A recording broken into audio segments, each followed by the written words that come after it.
अच्छे से समझ लिए।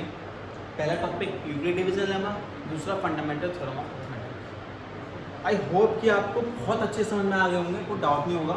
और लगभग 90% आपके क्वेश्चन फर्स्ट और सेकंड एक्सरसाइज के कंप्लीट हो जाएंगे उन्हीं टॉपिक से, ठीक है।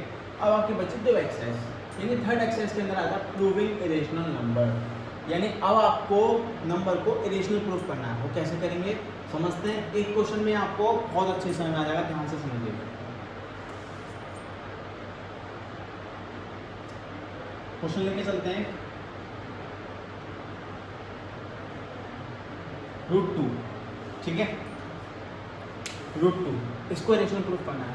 हमें मालूम है कि इरेशनल है, लेकिन भाई प्रूफ तो करके दिखाना पड़ेगा ना, वही हम करके देखेंगे। देखो ऐसा होता है, इसको प्रूफ करने के लिए हमें अपनी तरफ से ये कहना पड़ेगा। पहले तो हम इसको बोलेंगे कि रेशनल नंबर है, फिर बाद में हम अपने आप को कहेंगे हाँ भैया हमारी गलती थी, ये रेशनल नहीं है, ये इरेशनल है। हम अपने आप को गलत प्रूफ कर लेंगे। हम कह देंगे हाँ हमारी गलती थी, अपनी गलती मानते हैं और ये नंबर कैसा है, इरेशनल। ऐसा करना पड़ेगा हमको यहाँ। देखो कैसे, मैंने क्या किया, मैंने माना लेट √2 भी रेशनल नंबर, मैंने √2 को रेशनल नंबर माना। अब भाई √2 रेशनल नंबर है, तो फिर मैं √2 को a/b के फॉर्म में लिख सकता हूँ, है ना। ऐसे लिख लो, it can be written, so it can be written in the form of a/b, where a and b are coprime. मालूम है नहीं बात, ए और बी क्या है, कोप्राइम है, ठीक है। चलो अब एक काम करते हैं, बी को ऊपर लेके जाते हैं। √2b = a। रूट हमें अक्सर पसंद नहीं होता, हम इसको हटा देते हैं। काम करते हैं स्क्वायर कर लेते हैं, हटा देते हैं, ऑन स्क्वायरिंग बोथ साइड। क्या होगा स्क्वायर करने से, √2b का स्क्वायर = a²। √2 का स्क्वायर क्या होगा, 2b² = a²। 2 वापस नहीं चलेगा, तो b² = a²/2। इसका मतलब क्या है, इसका मतलब समझ रहे हो। अच्छा मैंने ऐसे लिखा 16/2 = 8। इसका मतलब क्या है, इसका मतलब ये है कि 16 को अगर 2 से डिवाइड करते तो आंसर 8 आता है। ये तो कहना चाहता है। ऐसे यहाँ पे लिखा हुआ कि a² is divisible by 2 gives answer p²। ये तो कहने का मतलब है, इसका सिंपल मीनिंग ये तो कि a² 2 से डिविजिबल है, और जब a² 2 से डिविजिबल है तो a भी 2 से डिविजिबल होगा। ये प्रॉपर्टी कहती है कि इफ, लिख लीजिए, if a² is divisible by 2 then a is also divisible by 2। Got it, इतना क्लियर हो गया। हमने पहली बात कह दी, पहली चीज कि a is divisible by 2, ठीक है। आगे बढ़ते हैं। अब एक काम करते हैं, a = 2c अपनी तरफ से मानते हैं। Late a = 2c।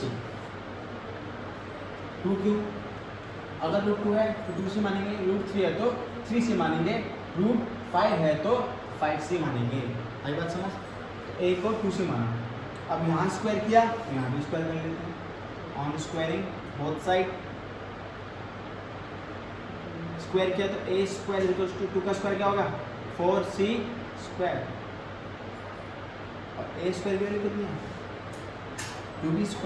यहाँ लिखा था ना a² 2b² के बराबर है, इसको हम मान a² = 2b² = 4c² from equation number 1, ठीक है। अब 2 ले जाओ नीचे, सॉरी 4 नीचे ले जाओ, 2b²/4 = c²। डिवाइड किया तो क्या होगा, b²/2 = देखो ऐसी कहानी आ गई कुछ। अब इसका क्या मतलब है कि b² जब 2 से डिवाइड होता है तो आंसर c² देता है। इसका मतलब क्या है कि b² is divisible by 2, और जब b 2 से डिविजिबल है, b² 2 से डिविजिबल है, तो फिर b भी 2 से डिविजिबल होगा। होगा कि नहीं होगा, लेकिन नहीं बात हो गई थी, b is also divisible by 2। चलो अब अपने आप को गलत प्रूफ करते हैं। हम क्या कह रहे थे, ए एंड बी, ए और बी की फॉर्म में लिखा, ए और बी क्या कह रहे थे, कोप्राइम, और कोप्राइम मैंने बताए थे जिनका फैक्टर सिर्फ और सिर्फ 1 होता है। लेकिन सर यहाँ पे ए 2 से डिविजिबल है, बी भी 2 से डिविजिबल है, इसका मतलब क्या है, इसका एक फैक्टर में कौन हो गया, 2, यानी ये कोप्राइम नहीं बन पाए। भाई मैंने कहा था कि ए एंड बी कोप्राइम है, और कोप्राइम कौन से होते हैं, जिनका कॉमन फैक्टर सिर्फ 1 होता है, जिनका एच 1 होता है। यहाँ पे हमने क्या प्रूफ कर दिया कि ए 2 से डिविजिबल है और बी भी 2 से डिविजिबल है, इसका मतलब ये कोप्राइम नहीं है, और कोप्राइम नहीं है तो फिर कैसा नंबर हो गया, इरेशनल हो गया। ये सिंपल सी बात है। तो अब हमने अपनी गलती मान ली कि सर हमसे गलती हुई, हमें क्षमा कर दो, और हमने अपनी बात मान ली कि जो नंबर है √2 वो कैसा नंबर है, वो इरेशनल नंबर है। ठीक है, समझ आ गया। लिखते हैं, we know that A and B are coprime, but in this case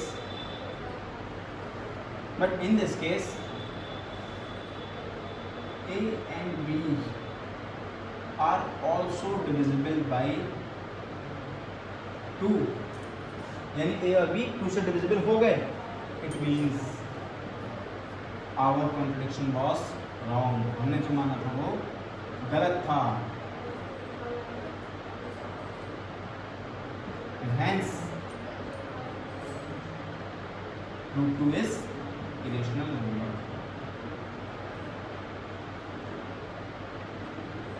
बताइए, समझ आया? हार्ड है क्या? कितना इजी है भाई। जैसे √2 का किया, सेम प्रोसेस बिल्कुल √3 के लिए भी है। यहाँ क्या होगा, √3 √3 ये सब कुछ ऐसे होगा। चलो सॉल्व करके दिखाते हैं क्वेश्चन। और पहले बताइए ये आपको समझ आया हुआ क्या, दोबारा समझिए एक बार जल्दी से। हमने क्या किया, पहले √2 को रेशनल नंबर मान लिया। अब भाई जब ये रेशनल नंबर है तो फिर इसको हम a/b की फॉर्म में लिख सकते हैं, और जब a/b की फॉर्म में लिख सकते हैं तो a और b यहाँ पे क्या होते हैं, कोप्राइम होते हैं। हमने इसलिए ये लिख के और b को ऊपर ले गए, स्क्वायर किया, स्क्वायर करने के बाद 2b² आ गया, 2 को ले गए नीचे a², तो ये फॉर्म बन गई b² a²/2। इसका मतलब क्या है कि a² जो है वो 2 से डिवाइड होता है, तो आंसर b² आता है। इसका मतलब ये है कि a² 2 से डिविजिबल है, और जब a² 2 से डिविजिबल है तो फिर a भी 2 से डिविजिबल होगा। मैंने यहाँ पे लिखी है प्रॉपर्टी, है ना, a is also divisible by 2, मैंने यहाँ पे लिख दिया। ठीक, अब मैंने क्या किया, a को 2c माना।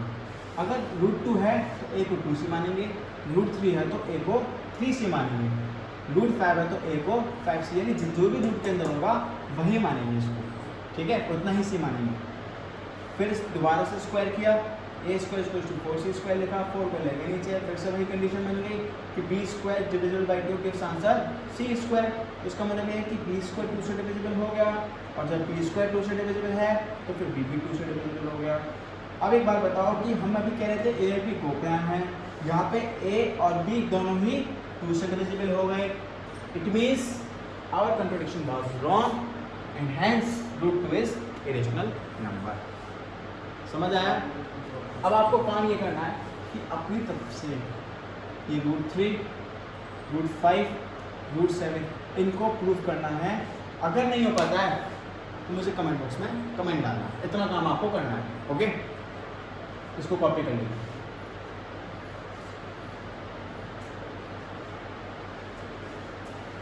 आगे बढ़ते हैं।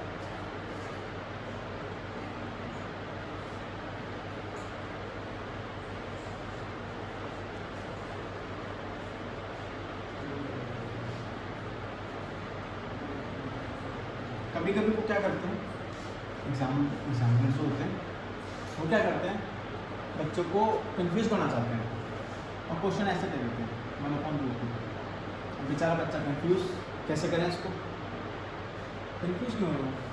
फिर से रेशनल नंबर मानो, 1/√2 भी रेशनल नंबर मान लो। अब जब ये रेशनल माना है तो 1/√2 को a/b के बदले b/a के फॉर्म में लिख लो। किसकी फॉर्म में लिख लो, b/a। रेसिप्रोकल कर लो, root two equals to a upon b. लो हो गया सॉल्व। अब तो सॉल्व करना आपको सबको आता है, अब तो आता है ना, क्योंकि 1/√2 था, रेसिप्रोकल किया, root two equals to a upon b, वापस वही सब कुछ हो गया। हमें 1/√2 के बदले अब रूट टू को प्रूव करना है, कर लेंगे, कोई डाउट तो नहीं है, हो जाएगा। अभी कभी कभी क्या करते हैं, वो क्वेश्चन ऐसे भी दे देते हैं, ऐसे क्वेश्चन दे देते हैं देखो,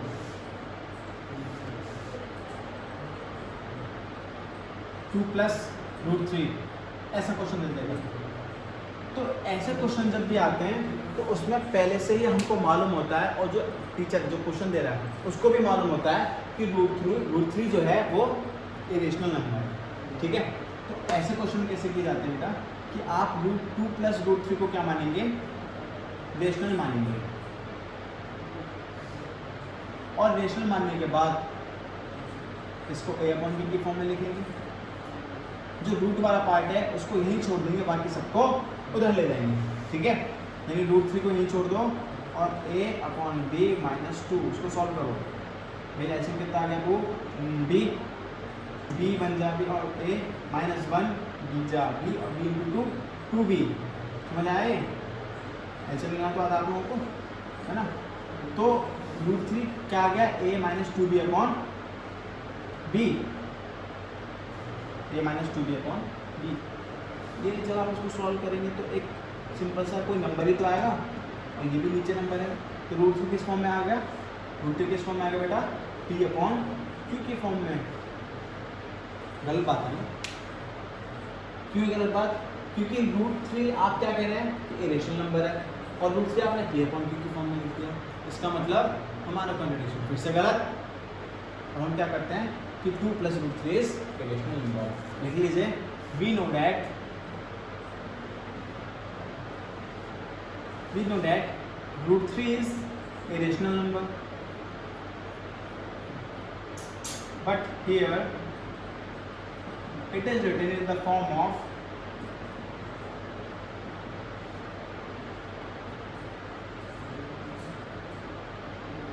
p upon q, therefore our contradiction was wrong,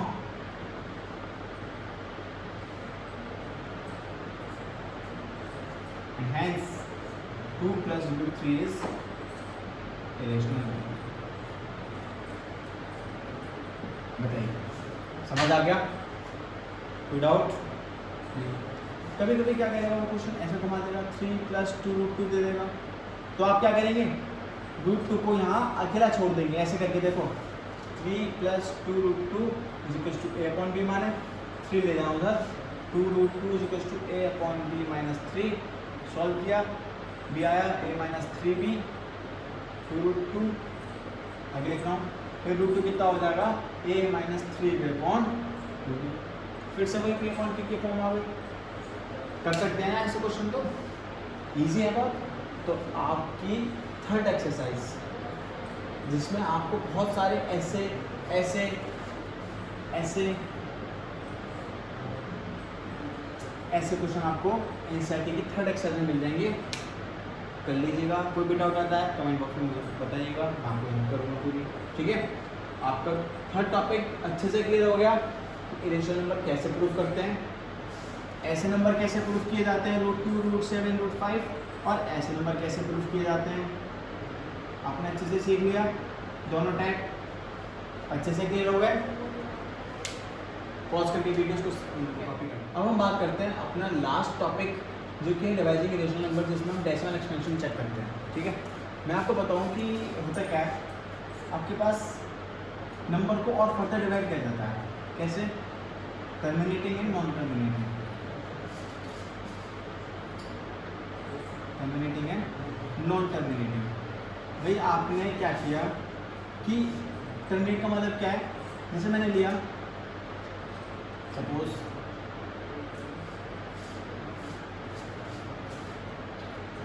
150 upon 200, ठीक है ना। अब जब मैं इसको डिवाइड करने बैठूंगा तो क्या होगा,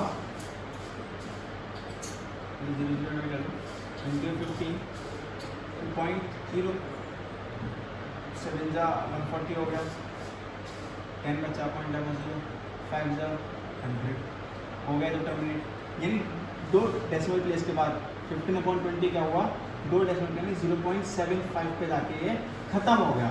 यानी अब इसका आगे सॉल्व करने की जरूरत नहीं, 0.75 पर हमारा आंसर आ गया, ठीक है ना। अब क्या होता है कि ऐसे नंबर जो कि कुछ डेसिमल प्लेसेस के बाद कंप्लीटली डिवाइड हो जाता है, मतलब कि तो उन नंबर को क्या बोला जाता है, टर्मिनेटिंग नंबर, ठीक है ना। लेकिन कई बार क्या होता है कि आपने सपोज 10/3 लिया, इसको डिवाइड करने की कोशिश की, तो क्या होगा, 3 3 9, 1 रिमाइंडर पॉइंट आएगा 0, 3 3 9, 1 रिमाइंडर 0, फिर 3 0, फिर खत्म ही नहीं हो जाएगा कभी, 3.33333 चलता ही रहेगा। तो ऐसे नंबर को क्या बोला जाता है, नॉन टर्मिनेट, यानी टर्मिनेट नहीं हो पाएगा, कितने भी डेसिमल प्लेसेस तक ले जाना, इसको इनफाइनाइट डेसिमल प्लेसेस तक ले जाना, ये खत्म नहीं होगा, चलता ही रहेगा, ठीक है। तो ऐसे नंबर को क्या बोला जाता है, नॉन टर्मिनेटिंग, ठीक है ना। तो भाई टर्मिनेट हो गया, इसकी तो कहानी ही टर्मिनेट हो गई है ना, खत्म हो गई। अब क्या होगा, नॉन टर्मिनेटिंग को अगर डिवाइड किया गया रिपीटिंग या फिर रिकरिंग और नॉन रिपीटिंग या फिर नॉन रिकरिंग,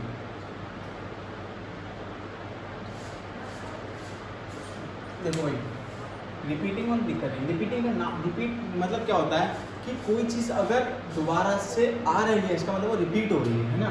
तो जैसे कि हमने वाला एग्जांपल देखा 10/3, हमने देखा जब इसको डिवाइड किया तो 3.333 यानी 3 बार बार आ रहा है ना।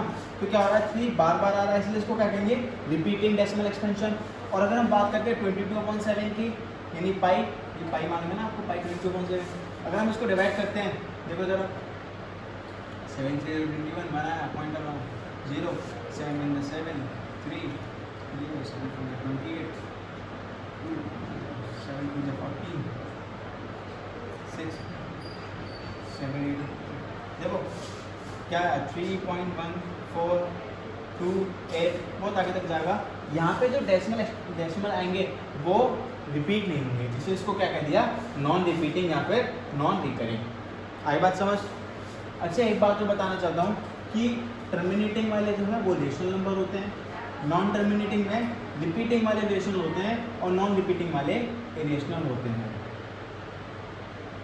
ठीक है।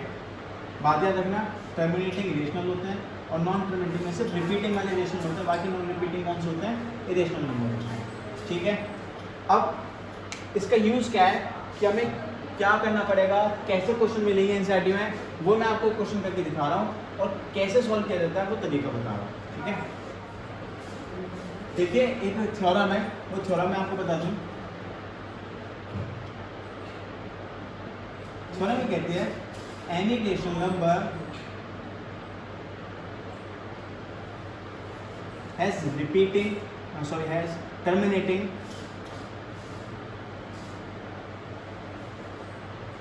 decimal expansion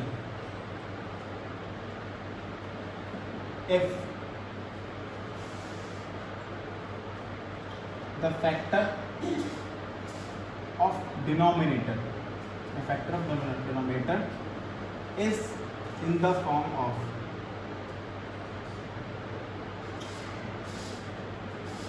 पहली बात आपको क्या करना है कि सिंपल सी चीज़ ये है कि रेशनल नंबर का जो डेसिमल एक्सपेंशन है वो टर्मिनेटिंग होगा कब, अगर डिनोमिनेटर जो रेशनल नंबर का डिनोमिनेटर वाला पार्ट है उसके फैक्टर कुछ इस फॉर्म में है। किस फॉर्म में, कि अगर 2 की पावर n की फॉर्म में आ रहा है तब वो क्या कहलाएगा, टर्मिनेटिंग। दूसरी बात, अगर 5 की पावर n में आ रहा है तब भी क्या कहलाएगा, टर्मिनेटिंग। या दोनों ही आ गए 2 की पावर n इंटू 5 की पावर n तब भी क्या कहलाएगा, टर्मिनेटिंग। अब मान लीजिए कि 2 की पावर n के साथ कोई अदर नंबर a आ गया, यानी इसके फैक्टर में 2 तो फैक्टर आ ही रहे, 2 के अलावा सपोज 3 आ गया तो वो क्या बन जाता है, नॉन टर्मिनेटिंग, ठीक है।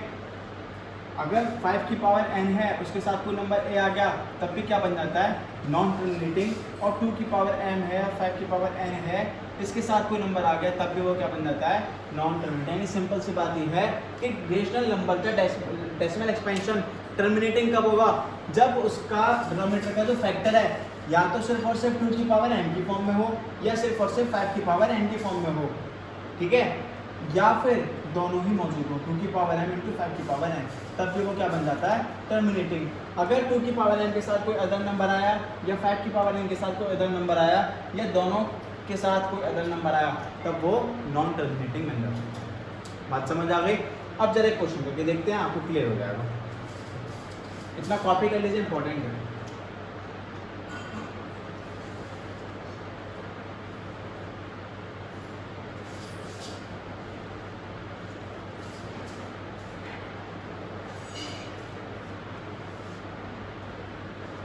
हमने लिखा 1024 अपॉन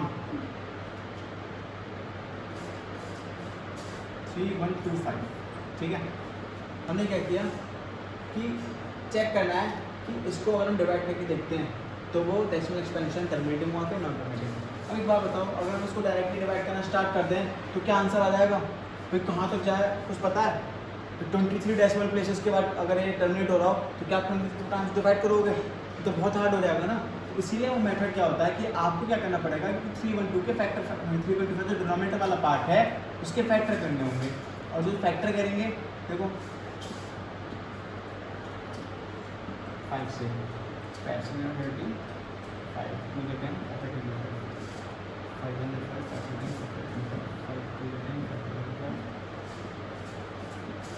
यानी कि 325 के फैक्टर क्या होगा 5 इंटू 5 इंटू 5 इंटू 5 इंटू 5, ठीक है, यानी 5 की पावर 5, ठीक है, ठीक है ना।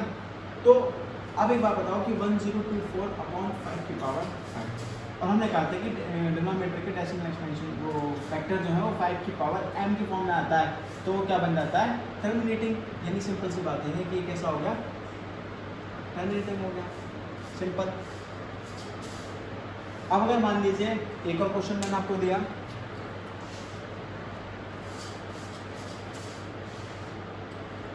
वन अपॉन 1024, ठीक है। अब जरा 1024 के फैक्टर कीजिए,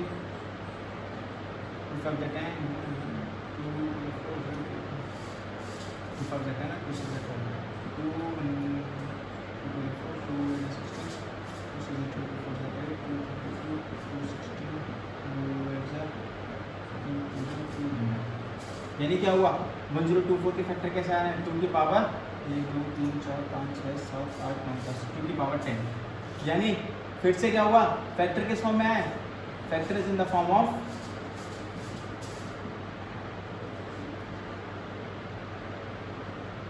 2 की power n, hence it is terminating, या फिर दोनों ही आ जाए।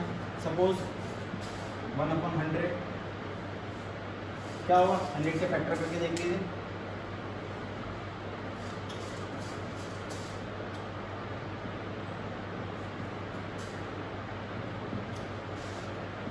क्या हुआ है 1/2 की पावर 2 और 5 की पावर 2, तब भी कैसा होगा ये टर्मिनेटिंग डेसिमल एक्सपेंशन। अगर इन तीनों के अलावा कोई और आ जाता है नंबर तब वो क्या बन जाएगा नॉन टर्मिनेटिंग डेसिमल एक्सपेंशन।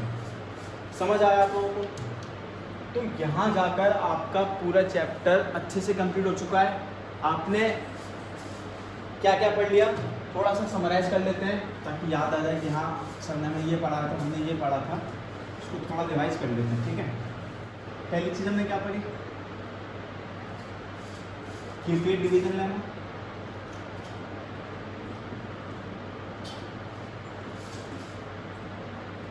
दो एप्लीकेशन थी। पहली एप्लीकेशन क्या HCF फाइंड करने में हेल्प कर रहा था, और क्या कर रहा था उनके क्वेश्चन बेस्ड ऑन प्रूफ, ठीक है। दूसरी चीज हमने क्या पढ़ी थी दूसरी वीडियो में, फंडामेंटल थ्योरम ऑफ अरिथमेटिक,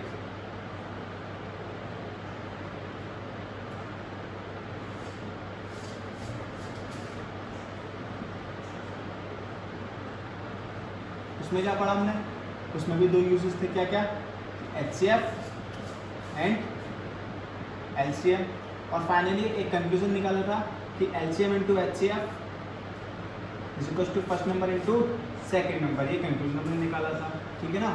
तीसरी बात क्या करी थी, प्रूविंग इरेशनल नंबर।